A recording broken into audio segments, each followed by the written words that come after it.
India TV 9 news Maharashtra. 5 वर्षांच्या चिमुरडीवर अत्याचार करून तिची हत्या करणाऱ्या आरोपीचा हुबळी पोलिसांनी एन्काउंटर केलाय। रितेश कुमार वय 35 असं एन्काउंटरमध्ये ठार झालेल्या आरोपीचे नाव असून दरम्यान या घटनेत 3 पोलीस कर्मचारीही जखमी झाले असून त्यांच्यावर रुग्णालयात उपचार सुरू आहेत।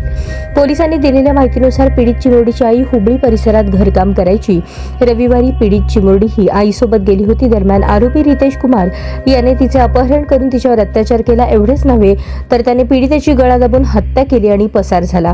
ही घटना उघडकीस आल्यानंतर पोलिसांकडून तपास सुरू होता।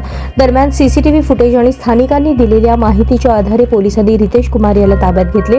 अधिक माहिती घेण्यासाठी पोलीस त्याला घटनास्थळी घेऊन जात होते। दरम्यान रितेश कुमार याने पोलिसांवर हल्ला करून पळून जाण्याचा प्रयत्न केला। पोलिसांनी आपल्या सर्व्हिस रिव्हॉल्वर मधून हवेत गोळी झाडली, मात्र रितेश कुमार पळून जात असल्याने फौजदार अन्नपूर्णा यांनी त्याच्या पायावर आणि पाठीवर गोळ्या झाडल्या। यात जखमी झालेल्या रितेश कुमार याला तात्काळ उपचारासाठी रुग्णालयात दाखल करण्यात आले, मात्र डॉक्टरांनी त्याला तपासणीअंती मृत घोषित केले।